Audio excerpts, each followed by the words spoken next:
What's going on, everyone? It's Bars, and welcome back to another episode of the Weekend Forecast. Apologies for the delay. My computer went flat, and I thought that it had like 30-something%, and it just decided to turn off. So, good stuff. You got to love when your technology fails you, but there you go. So, anyway, let's get stuck in to the Weekend Forecast. Hope you're all doing very well on this Friday afternoon. Looking forward to the game tonight between the Tigers and the Lions. And getting your team set for round 18. We've got 6 rounds. Wait, hang on. 6 or 7? I think it was 6. Yeah, we've got 6 rounds left. So getting to that pointy end of the season. And yeah, so if you're around here, make sure you leave a subscribe to the channel. Be very much appreciated. We hit 300 on I think a couple of days ago. So thank you for all the support so far. You guys have been showing on the videos and everything like that. And also leave a like on the video if you're enjoying the content. That'd be very much appreciated as well. And also leave your questions in the live chat or on the Weekend Forecast written article on DT Talk. I'll make sure I answer them throughout the show as well. And we'll get stuck in to everything. So last night we had Fremantle and Geelong at Optus Stadium over in Perth. It wasn't the best game. It was a bit of a slogfest. Not great conditions. Freo just pretty much Geelong just pretty much dominated Freo for the majority of the game. So a bit of a disappointing result for Freo. They haven't had a Thursday, Friday night game for 4 years, 5 years. I think it was like 2016 or 2017 was the last time they had a primetime game like that. And not being able to show up at home, that's not a great, not the best look. They've got a young team, they've got a great team, but Geelong were just too good last night. And I thought maybe with Cameron and Henderson being out, that Freo might have been able to cause a bit of problem. But obviously, it doesn't help when you have Roy Lobb go off at half-time with an injury. And Sean Darcy went off pretty much very, very early in the fourth quarter with injuries. But I think Geelong were going to win the game anyway. I don't think those injuries would have really mattered. So there you go. But yeah, so in terms of scores last night, so we had Sam Menegola got 129. This is what I expected from him when I mentioned him a couple of weeks ago. I was saying when Duncan went out, I thought Menegola would step up and he would probably average 90 plus minimum from here on in. He's been giving you some 70s and 80s. I think he gave you a bad score in Brisbane, got smashed. So that's sort of a bit of a mulligan for that game. But the 129 is what we wanted to see. Got a lot of the ball, had a lot of marks, kicked a goal or two. I think he kicked a couple of goals. This is what we wanted to see from, as I said, what we wanted to see from Menegola. So at around 600-ish K, you could do worse if you wanted to bring someone in. He's an option to potentially bring in next week. They've got a couple of good matches. They've got Richmond and North Melbourne in the next 2 games. You could. I'm thinking about it, potentially bringing him in. We'll see if I can. I'd prefer to get a guy like Jake Lloyd, who I'd love to be bringing in this week, but I'm not, or a guy like Neil or something like that. But if you're cash strapped and you can't get to anything, when it gets to under 600K, there's not much. You've got Jack Bowes there. You've got Matt Kennedy still there. Nick Newman's a tick over 600. And then you've got guys like DeGoey Stringer who are over 600K now. So, yeah, Bowes. And then you've got Menegola. So Menegola's a decent option. I think you can potentially look at bringing. Tim Kelly's obviously the other one, but obviously with the bit of a knee nigger, I'm not too hot on him this week. So again, but yeah, Menegola, 30 touches, 9 marks, and kicked the goal. So really, really good stat sheet. And he had a couple tackles as well. So yeah, just something to keep an eye on anyway. Could potentially be a cheap option for you. Cam Guthrie, brilliant last night, back to his best, 35 touches, had his 7 marks as well. Only had the 2 tackles though in slippery conditions. I thought he would have had a few more. If he had obviously a few more, he would have gone absolutely nuts. He would have probably got 130, 140, but. And I'm not too bad because the guy I'm playing my matchups got Cam Guthrie, so it's not too bad. He didn't go too big. But again, him, Neil, and Adams are all these guys, and Oliver you can put in as well. Those 4 are now under 770. They've dropped a bit due to injury, poor form over the last couple of weeks or whatever. Guthrie is an option. He'll be the cheapest out of all of them, I think, regarding if Oliver doesn't get a really, really bad score this week. He'll be the cheapest out of all 4. So if you can't afford the other 3, I think Guthrie's still a good option to bring in. I think he's still going to be a top sort of 10 to 12 mid. So still be around the mark of those top 8 mids. So if you can't get to one of those top 8, I think he's not a bad option to bring in. Danger, played well, kicked 3 goals. Played forward a little bit last night, a bit more than what I wanted, but I noticed he played a lot more forward in the second quarter and the start of the last quarter because they were sort of just winning it pretty comfortably. So I would imagine they thought, let's just rest him. Rowan potentially could be back next week for them. So that would be good for Dangerfield. He would mean he would go back into his midfield role that he's been playing.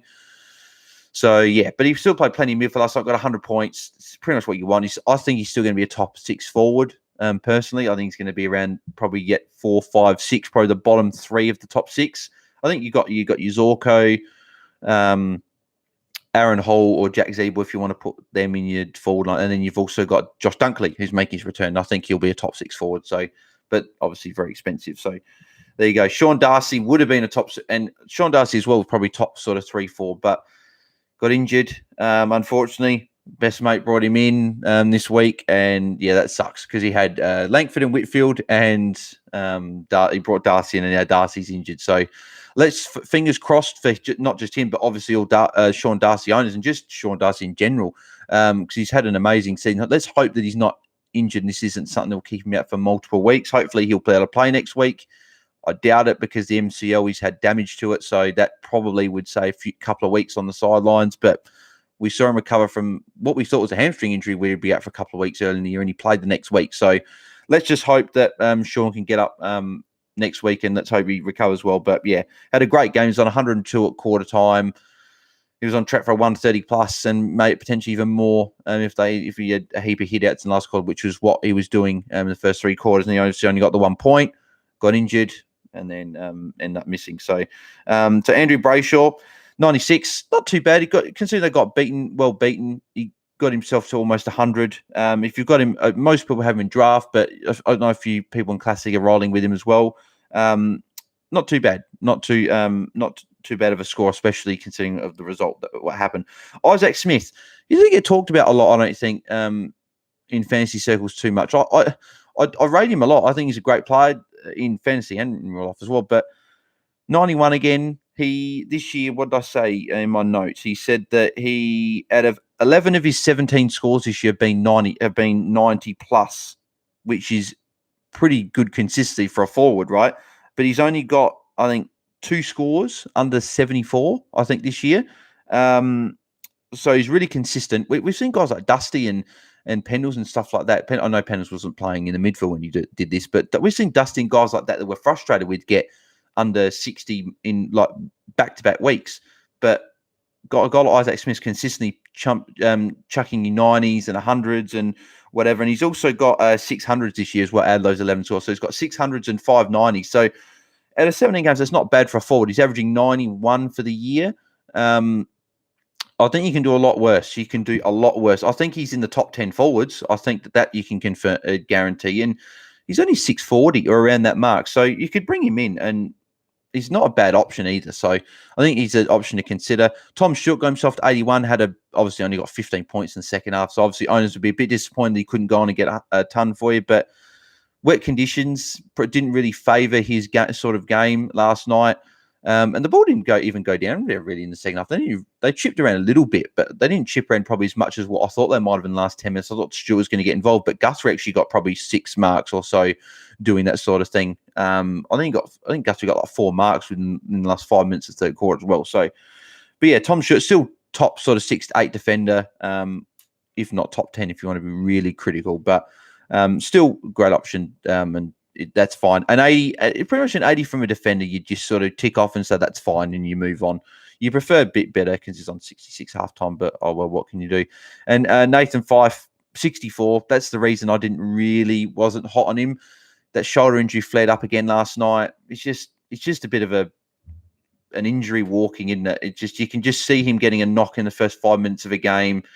In a contest and going off injured and getting you maybe 6-7 points, maybe not even that, and losing a heap of cash while also potentially losing your fantasy final matchup. So if you've got him, I would probably be trading because I think it's too. Like I know I would rather at this point have a guy like Amadi or Conor West or Lachie Bramble on my field over Fyfe because you just don't know when he's going to get injured mid-game. Like obviously you don't know when someone is going to get injured mid-game, but yeah, Fyfe could get injured at any point. I love Fyfe. He's a great player, but just could get injured any moment. So that's what I would probably be doing anyway. So what I'm going to do, I'm going to put that up there so I'm not looking down so much. So first game of the round, we have Richmond versus Brisbane at the MCG.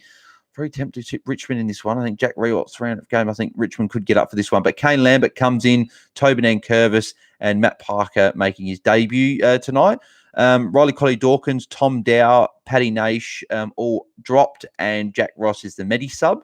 And then for Brisbane, you've got Fullerton comes in for I'm assuming he'll probably replace Hipwood there. Lester and Pry come in, and then you've got Adams is injured. That's a big out because now you've got Gardner and Adams both injured. So that means you can have a guy like Jack Payne having to play toll this week along with Harris Andrews. So you never know. Richmond could get a hold of him tonight. They've got Rewalt and Lynch up there, and they'll have Dusty down there. So something there. Calamar Cheese also been dropped. Eric Hipwood, as I said before, injured. Reece Matheson is out as the Medi sub. So, yeah. So in terms of the game tonight, first I'll just start off with Jack Rewalt. 300 games, been a champion player, 700 goals. And I think that the Tigers could get a win for you tonight. Everyone's going to be going Brisbane, but I think with Adams and Hipwood going, I think that Brisbane might struggle, especially being at the MCG. Richmond, I think they haven't beat Richmond at the MCG since 2014 or something. So it's been a long time since that's happened. So yeah, I think that might get. So anyway, congrats Jack Rewalt. Dusty Martin, back-to-back poor scores. He hasn't scored 100 since round 12. It's almost like he's not. I'm sure he cares. I'm not saying he doesn't care, but during games sometimes it seems like he's not. I don't know the word. Doesn't seem like he's 100%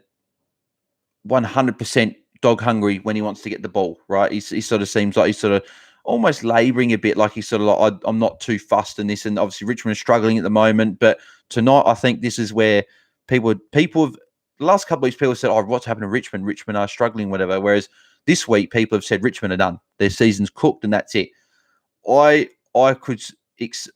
You could see a big response from Dusty Martin and Tigers tonight after people saying that they're not going to make finals, they're not the same team anymore. So you could see a response tonight, especially with Nankervis and Lambert being in. Lambert's like their barometer. When Lambert's in the team, they play really well. And Dusty Martin he's had a couple of bags of 6 against Brisbane in the past, so he could bounce back against them tonight, and I wouldn't be surprised if he did. And I think if you've got him, I don't know if I'd trade him. If you've got no other problems, you probably could because he doesn't really mark or tackle the ball. But I think we'll see 100 tonight from Dusty. I think I could see a bounce back game from him. Matt Parker, 300k, bit expensive for a guy to bring in. If you've got him in draft, if he's on your waiver wire in draft, you could take a bit of a flyer on him. He could do quite well. I don't exactly know what role he'll be playing. He's played well in the VFL. Has had some good numbers in there, better than what he had at St Kilda last year in the AFL. So in Classic, you take a flyer on. Draft, you can take a flyer on him. Classic, I probably wouldn't. If you want to go, you can go ahead, but I personally wouldn't. If he got 100 or something this week, then we can have that conversation next week potentially about bringing him in for maybe a goal at Bianco if you've got him rolling on your field or someone like that. But let's just see how he goes tonight. And Lachie Neale, underpriced premium, as we've said all week. Him, Adams, Oliver, Guthrie on the same boat. I think out of all four, I've got Oliver, so I'm probably a bit biased towards saying don't get Oliver for 2 reasons. One, because he's been crap the last 5 weeks, and 2, because I want him to do well and I don't want everyone else to get him. So that's why. But I think Lachie Neale's probably the best option out of all 4, to be honest. Like, you can't go wrong with any of the 4. If you brought Guthrie in last week, you got your 118. That's a great score. Bring in Oliver. I think he'll finish off well. He's got Hawthorne, Gold Coast next 2 weeks.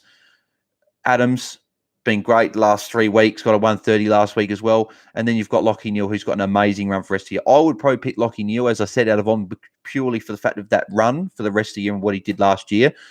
But you can't go wrong with him or Adams. I think they're the 2 clear top options. But next week could be Guthrie as the top option because he's going to be the cheapest potentially. So we'll see.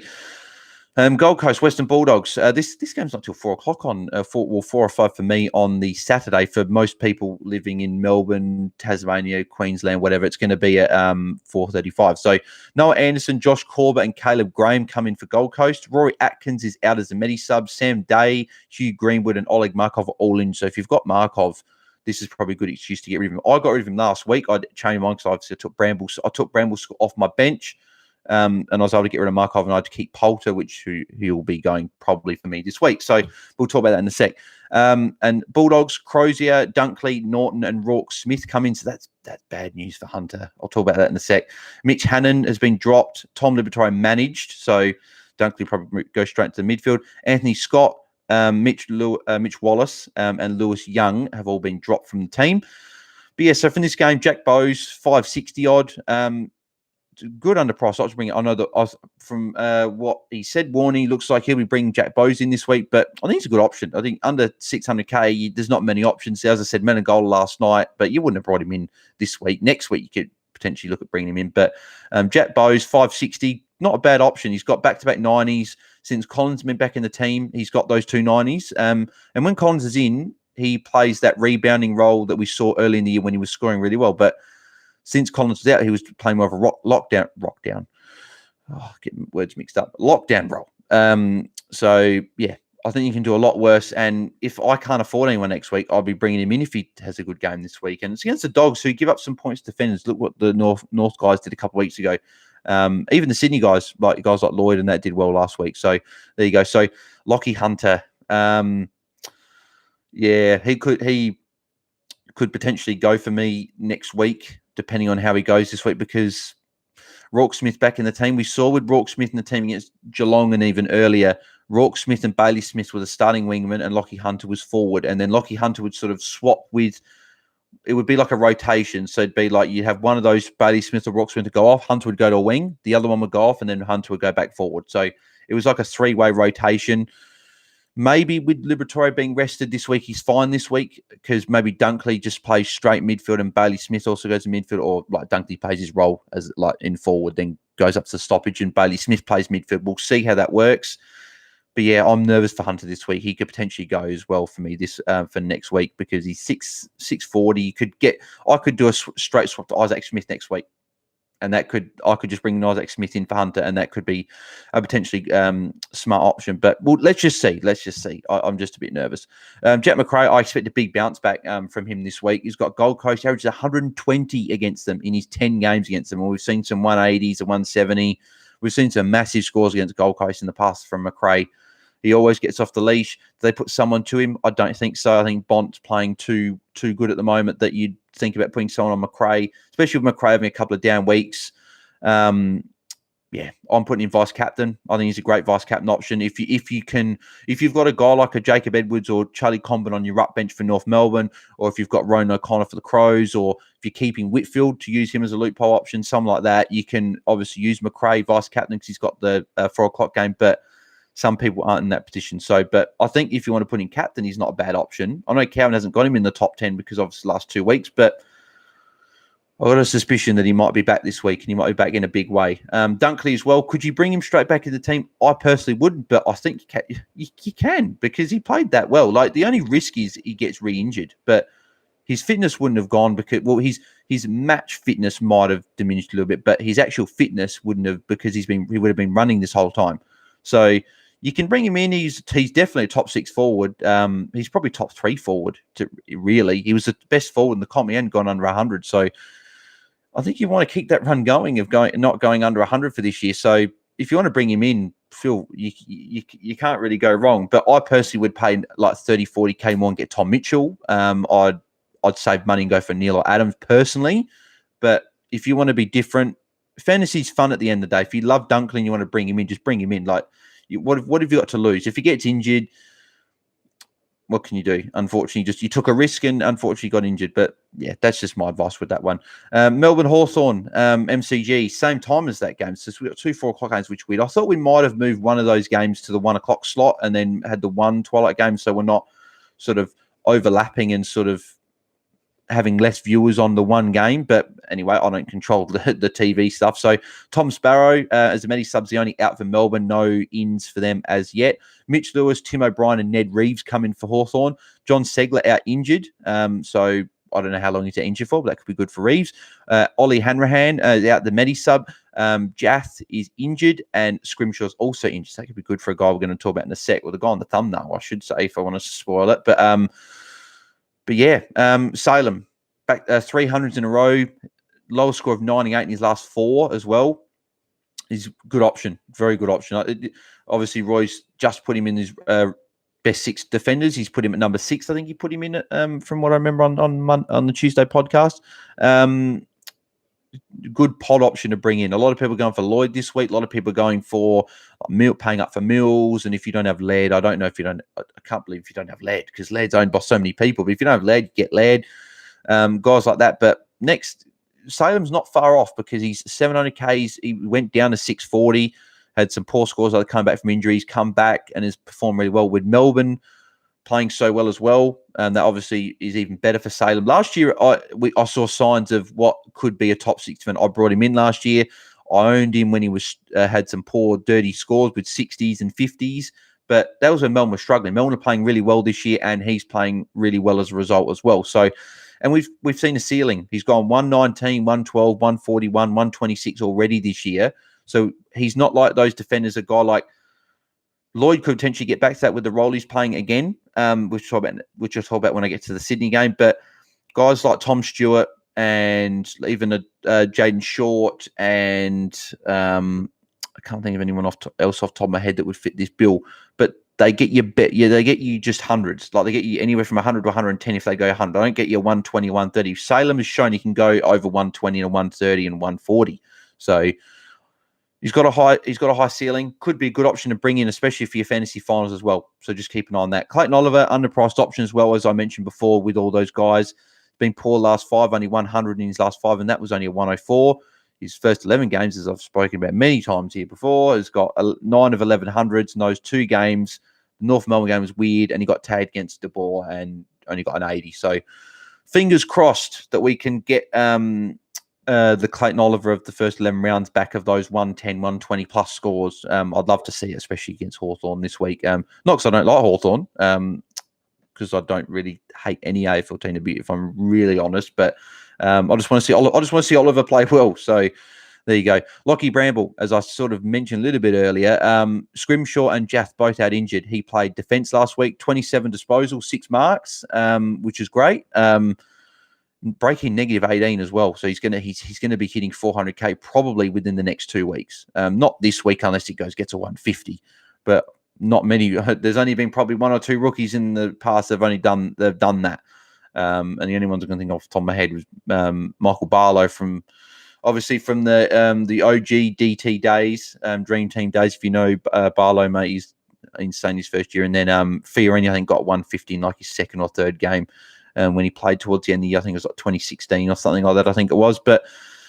And then I don't think Walsh even hit that. I think he, in his first year, I think he probably got some big scores, like a whatever. But I don't know if he got those 150s. But then again, last year was sort of affected by COVID and shorter games, wasn't it? So no one was really getting any 150s anyway. But yeah, I think close with Bont. But anyway, Bramble, good option. If you haven't brought him in, you can still bring him in. 300k, his break even so low. You can play him on field as well. So if you want to pull the trigger and you haven't got him in, bring him in. Ned Reeves, break even -22. If you've got him on your bench, great. He'll make some money for you. I'm potentially thinking about I could bring him in. Just put Jacob Edwards on my 4 bench, bring Reeves in. But I think I'll be going for a guy like Conor West or a Durham or someone like that, or a Ginnivan if his name, which I'll be looking at those teams in a sec. So St Kilda Port, Saturday night. So no ins for St Kilda as of yet. Josh Battle is the only one that's out injured.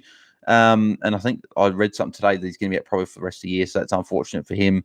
Riley Bonner, Peter Laddams and Boyd Woodcock coming for Port. Zach Butter's out injured. Tom Cleary's been dropped, which is surprising. Stephen Motlop and Connor Rosey both injured. So there's a few big outs for Port there.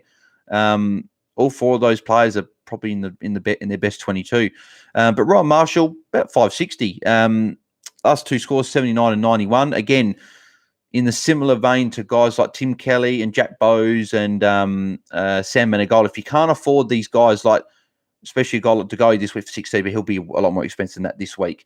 If you can't afford your Lachie Neals, Taylor Adams, Jake Lloyds, Clayton Olivers, if you can't afford any of these guys that are underpriced, you're going to have to get some cheaper options to get all these rookies off your field, because I'd much rather keep Isaac Cumming, for example, and get rid of Amadi on my field and bring in Marshall than get rid of Cumming and bring in Adams, but then have a guy like Amadi on field, because Amadi could get you an 80, but he could also get you 30. So you want that floor of, you don't want rookies on your field because they can burn you. We've seen that in the past. So, but we don't really want, like Bramble is probably the only one at the moment you can probably trust to some extent, but he's only had 1 game, so you can't really get.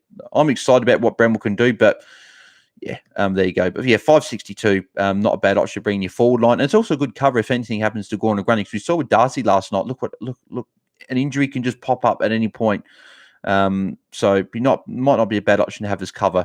Dan Houston plays well with Bonner in the team, and with Riley Bonner being back in, maybe he gets back to his he's playing more of like a defensive role, wing role almost.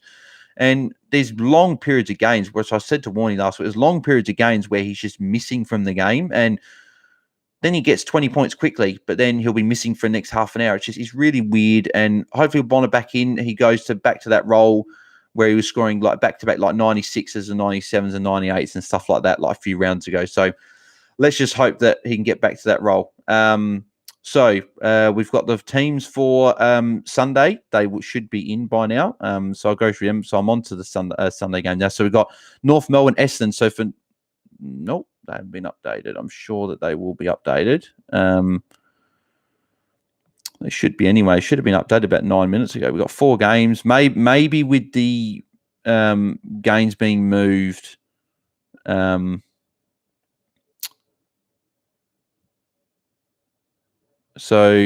on. Okay, so this is weird. So North Melbourne's team hasn't been named. So Atu Basunavallagi, Tom Campbell, Eddie Ford, and Lachie Young come into the squad. Ben and Cunnington's out managed, obviously staying home for I think family reasons. I think was what I read. But they haven't named their trim squad. But Essendon have named Sam Durham for his debut. That was obviously named earlier today.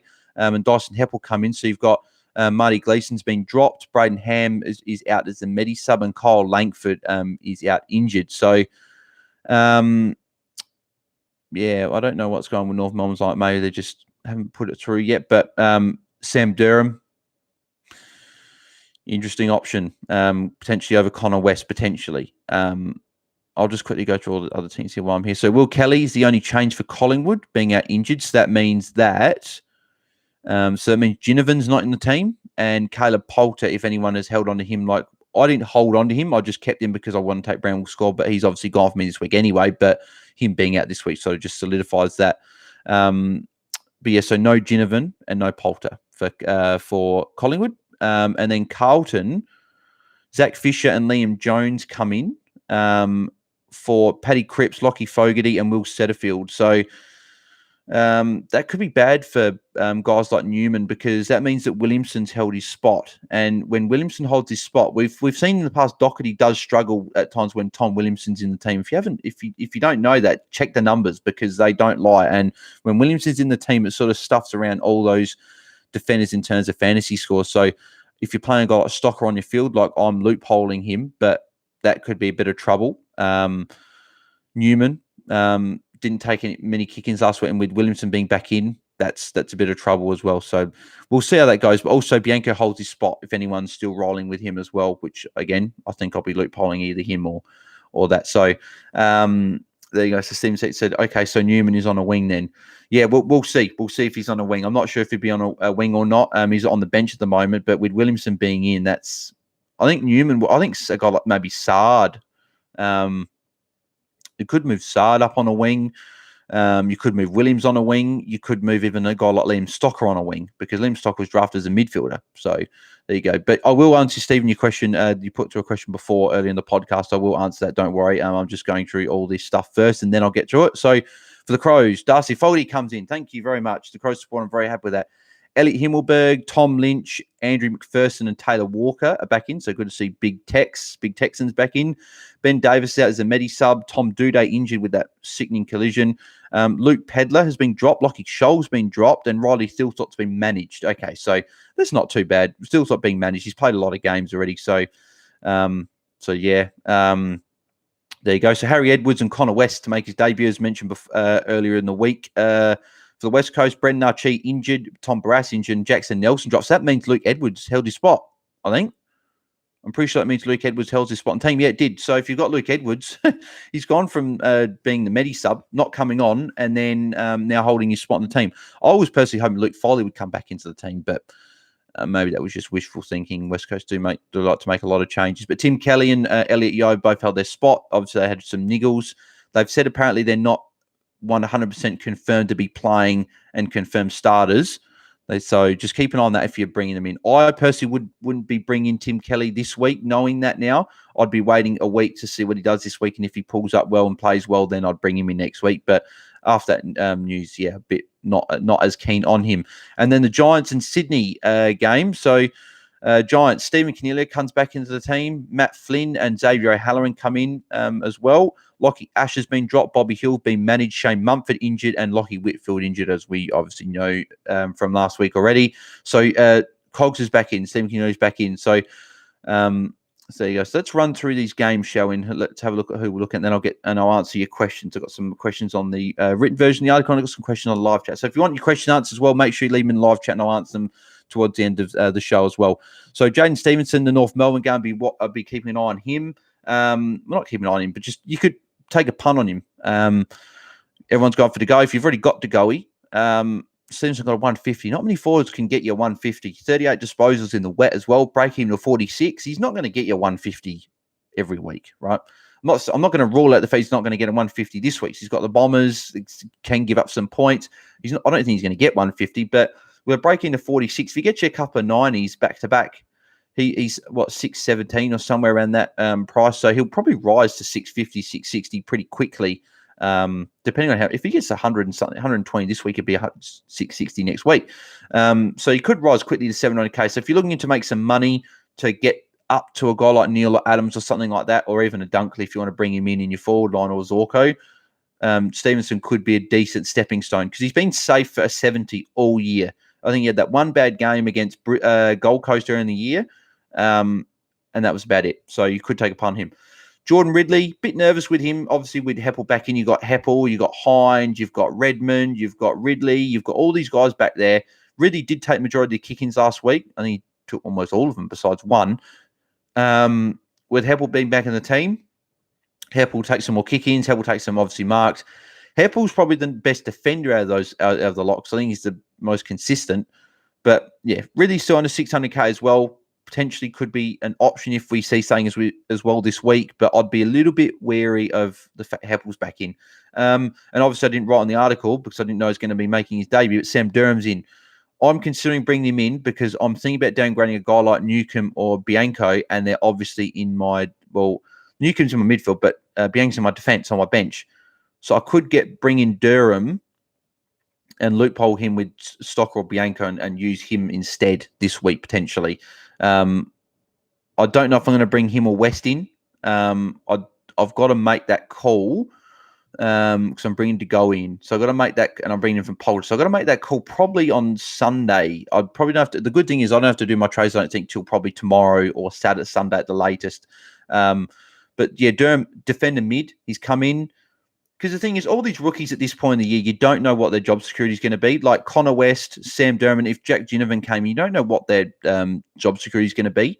Because the thing is, West comes in, but you've got some guys on the outside that have been dropped or not in the team that could come in next week. So you still bring West in. He's got great numbers. I'm not trying to discourage anyone from doing it. I'm just saying if you're expecting him to be in there for 5, 6, 7 weeks for the rest of the year, I'm not exactly 100% sure if that is going to be the case. And I don't think it's going to be with Durham either. I'm not saying Durham's going to be that, but Durham with a defender mid eligibility as well, that could be handy as well, especially if you've got Whitfield on your bench and you want to hold him. You can put him in your midfield, put Durham in your defence, and you can play Durham or Bianco or Stocker or whoever you've got on your bench this week, and then flick Whitfield back next week and put him back on and put Durham back on your bench. So just something to think about. Collingwood Carlton. De Goey, amazing option. And if you anything to go by on what he said on the podcast last night, if you haven't checked out the fantasy podcast last night, make sure you do. I'm sure you guys do every week anyway, but if you don't, make sure you do.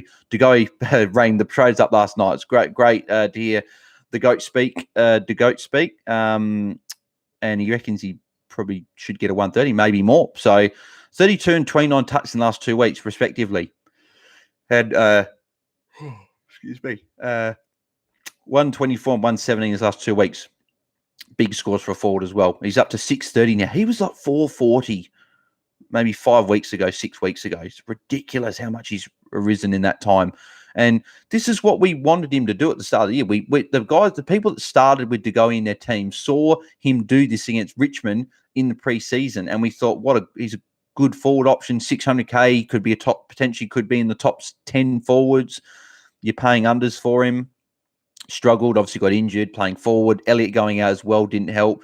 but now it looks like he's playing pretty much pure midfield. He's having stints forward, but we've seen guys like Dusty and Stringer and Dangerfield and guys like that. Those forward mids, they're more, oh, wow. They're more dangerous in the forward half of the ground. We see them have rest forwards. But to go, I think, still a great option to bring in. Taylor Adams, well, not a great option. It is a fantastic option to bring in. I'll be doing it this week. Taylor Adams, as I've spoken about him a few times before, so I don't have to go into too much detail with him, but underpriced option, great option, 131 last week, 4 tons in a row. And he'll be 800K within a couple of weeks. So if you want to get him under 800K, now's the time, or within the next couple of weeks, now's the time. And Sam Walsh, incredible run. 123, 128, 132 his last 3 scores. Ridiculous. You can't get tagged now. He got a 55 against the Boar in round 14, I think it was. It was. But he goes to a wing. He goes to a forward flank and he just runs whoever's on him ragged and he just escapes the tag. No one can go with Sam Walsh. I don't think anyway. Unless you get a clone of Sam Walsh and get him to tag Sam Walsh. But he's insane. He's going to be an amazing player. He could be potentially one of the best we've seen, based on what we've seen over the first couple of years that he's been in the AFL. And he'll definitely be a major staple of our fantasy teams for the next 10 years, I would imagine. So it's his second year. Ridiculous. So there you go. So I don't know. I just paused it now. I don't know why. So Adelaide West Coast on the Sunday. So Andrew Gaff, man. The last 6 games or so, he doesn't score tons. He just doesn't score tons. He hasn't been great. No, sorry. I knew I got it wrong. I apologise. I'm so sorry. I got it wrong. It's Sam Walsh's 3rd year. I'm sorry. I got it wrong. I had a feeling it was his 3rd year, and I don't know why I said 2nd year.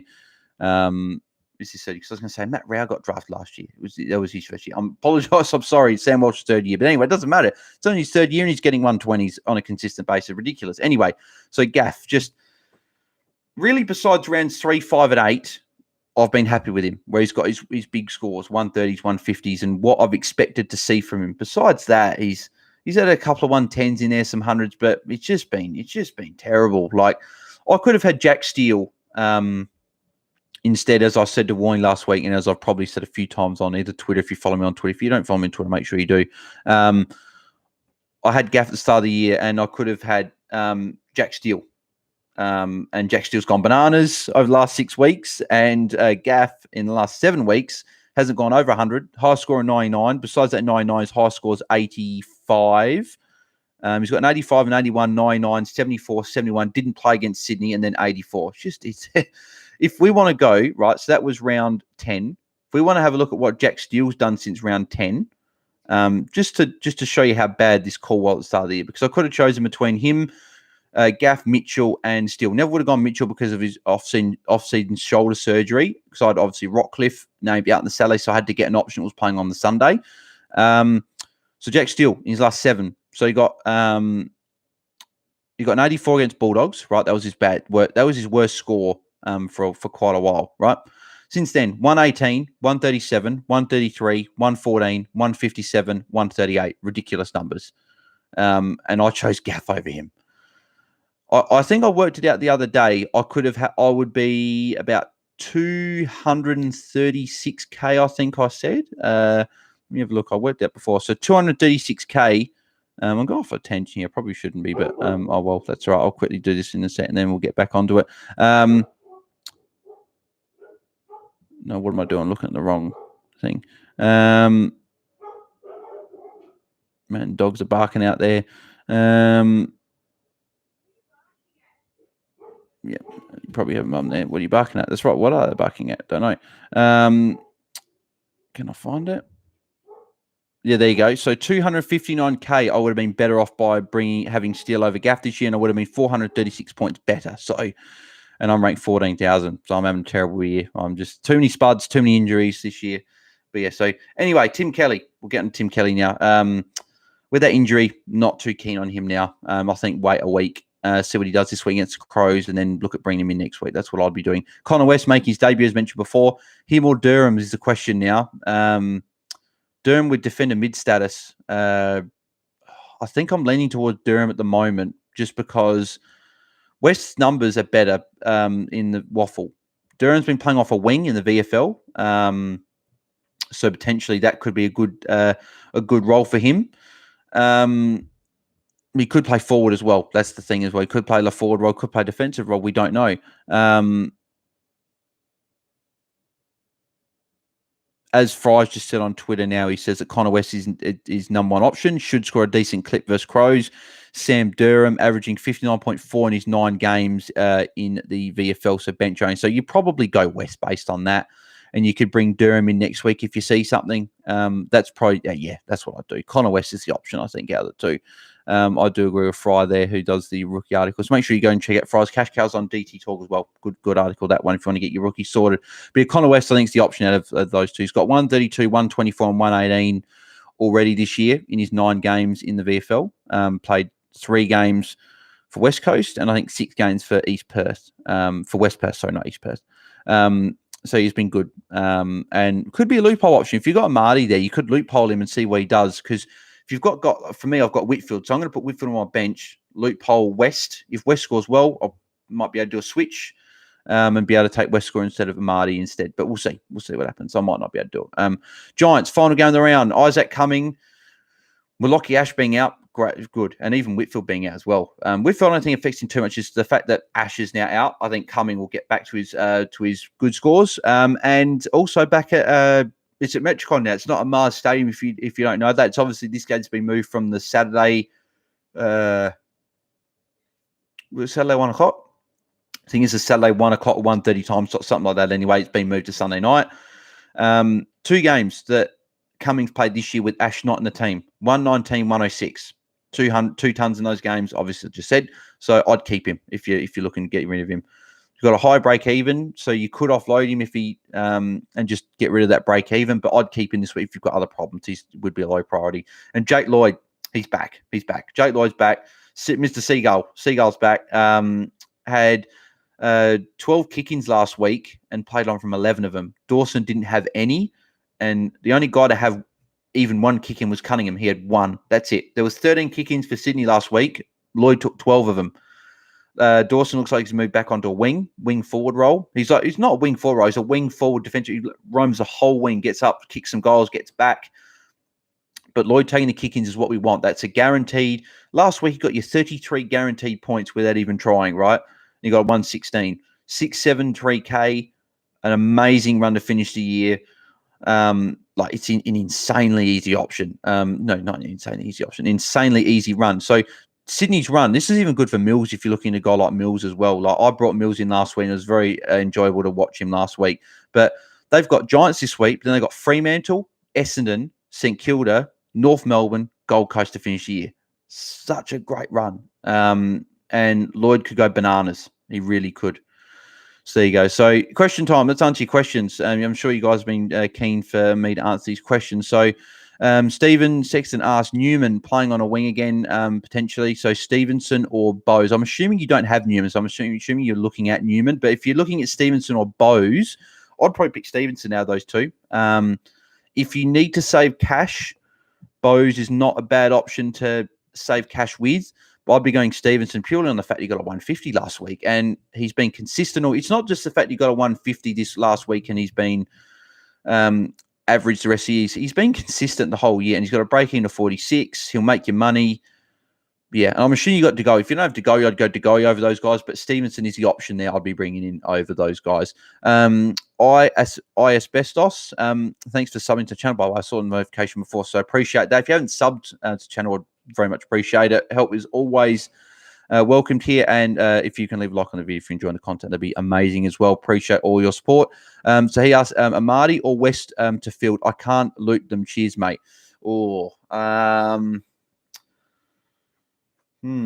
That's interesting. Amadi or West on field for the week, and you can't loop him. That sucks because if you could loop him, that'd be perfect because West plays the game before. He plays about an hour or so before. So if he's on like 40 at half time, you could just take his score.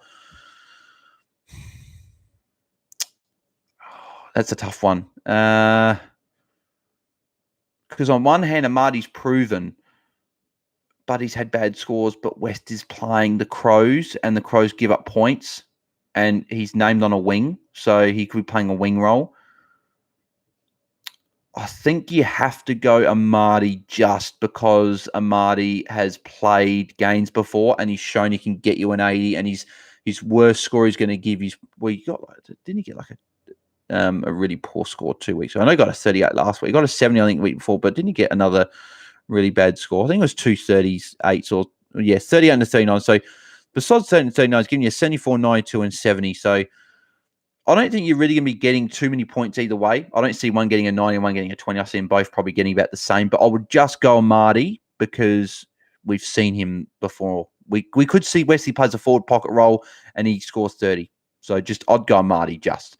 So Stephen says, yeah, bring in DeGoey as well this week. Yeah, a good option there. If you could get Lloyd, I'd be bringing in Lloyd. But I'm assuming you can only get someone around that price of around that 600 oddish K.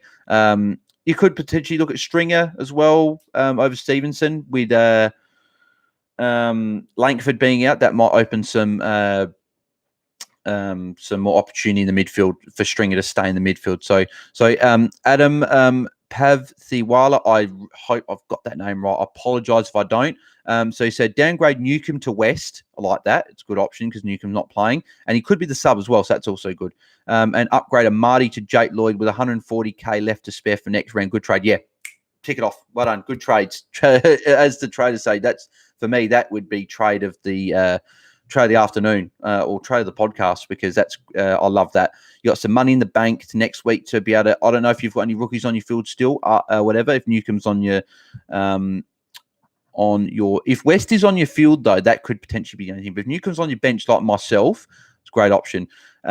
If you wanted to consider a Neil or a Adams or someone like that, you could bring him in. But I love Lloyd. I love Lloyd this week. If I could bring Lloyd in this week, I would be. If I brought in DeGoey last week and I didn't get Mills, I'd bring in Lloyd over Mills this week because Lloyd's been great. So there you go. So if you've got any other questions, shoot them through. So JMD 567 said on these questions now are on the written article. He said, "Hey Bailey, have the issue where I have to trade out Whitfield and Markov.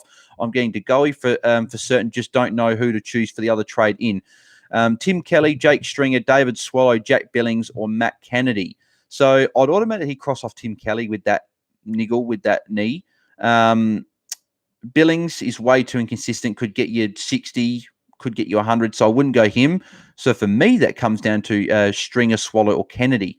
Swallow's a bit of a pod. He played well last week with Greenwood out of the team, but Anderson come back in, and I think that's probably sways it back. So I probably wouldn't go Swallow because he's a bit expensive. So it's Stringer or Kennedy. I'd probably go Stringer because he got a 99 last week. His break-even is still really low. You can wait a week on Kennedy. So I'd probably go Stringer out of those there. And yeah, Abby Benny said to go Kelly instead of Stringer or Billings because they're not as wouldn't go Stringer or Billings because they're not as reliable. They go Kelly if he isn't injured this week. But yeah, with him being injured, I don't know. Nick Newman could potentially be an option as well. You could bring him, but with Williamson being in, I'm not sure. So Louis says, nice rim. Appreciate that, man. Thank you very much. Playing for league win only, was tempted to trade out Whitfield for a player such as Took Miller or Ollie Wines or someone like that, but I'll reach etc. Will I reach them otherwise? Because there's not going to be another point I'll be able to reach them. But playing safe instead and upgrading one of my several on-field rookies to a mid-price defender. What I'd probably be doing there, I would be, if you're going for a league win only, I'd be holding Whitfield and I'd probably go one of those rookies to a guy like Jack Bowes. He's 564, back-to-back 90s. You could do worse. He's got a low break-in as well, so I'll be looking at something like that. Or if you can bring in Stevenson or Jake Stringer or DeGoey or something like that. If you want to bring one of those guys in, I'd be going someone like that. And Harry says, really struggling whether to pick Newman at 6'10 or Lloyd at 6'73. Please help. That's easy for me. That's Jake Lloyd every day of the week. Jake Lloyd is a great option. And he's going to be top 6 defender, I think, from here on. He's got an amazing run. And we don't know if Newman didn't take any kick-ins last week, so that makes me a little bit not as keen on him as well. And Williamson staying in the team, as I've mentioned a few times now, is not great. So Lloyd for me, 100% took 12 kick-ins last week, played on from 11, so guaranteed 30 points a game. So that's pretty much the difference between getting a 90 and a 120. So Really good. So James Walker on the live chat. So that's all the questions on the written article there. So on the live chat, we got ranking 140, gunning for a hat. Congrats, man. I wish I was up there with you, but I'm a long way down 14K at the moment. And I've been stuck between 11 and 14K for the last 8 weeks, pretty much almost the whole year.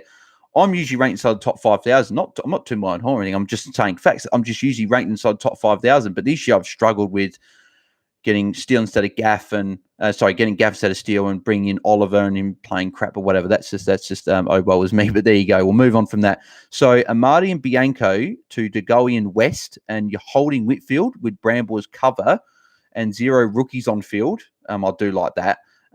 Or Whitfield and Houston to DeGoey and Adams with 1 field rookie left until round 20. Oh, that's tough. I would love to be able to have these dilemmas. Top 100, do you go? If I was in that position, I'm not because personally, you probably should be taking your advice because you're doing a lot better than me. But for my personal opinion, if I was in that position, I would be going against the grain. I'd be holding Whitfield there.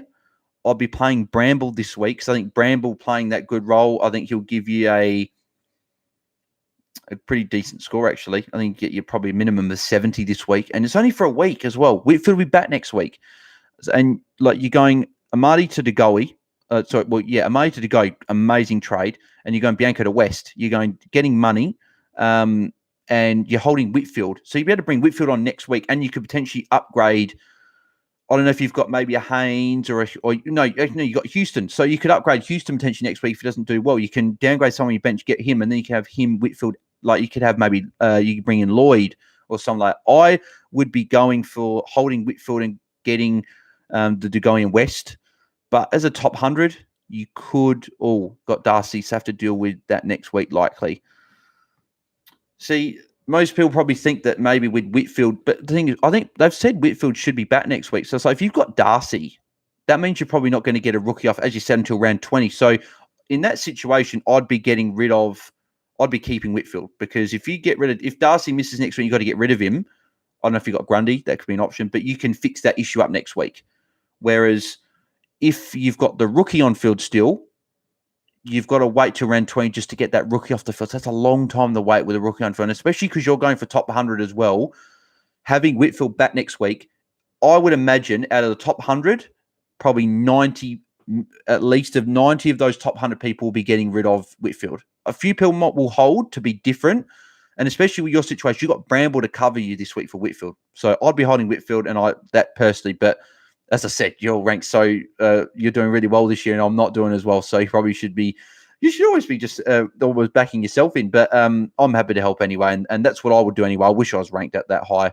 So there you go. But exactly. Selby agrees with you if that's worth anything. Yes, that's good. The goat is agreeing with me. So that's always good to know that I'm talking some sense and I'm not just talking crap. So there you go. So we've got anything else here? So Adam, have the Wala again. As I said, I hope I got that. No, I haven't gotten that right. So Bianco and Bramble would be the only rookies left on field. So you're saying downgrade Newcomb to West is on your bench, and then Amadi to Lloyd is on your field. So 100%. It's great trades. As I said, probably the trades of the day for me.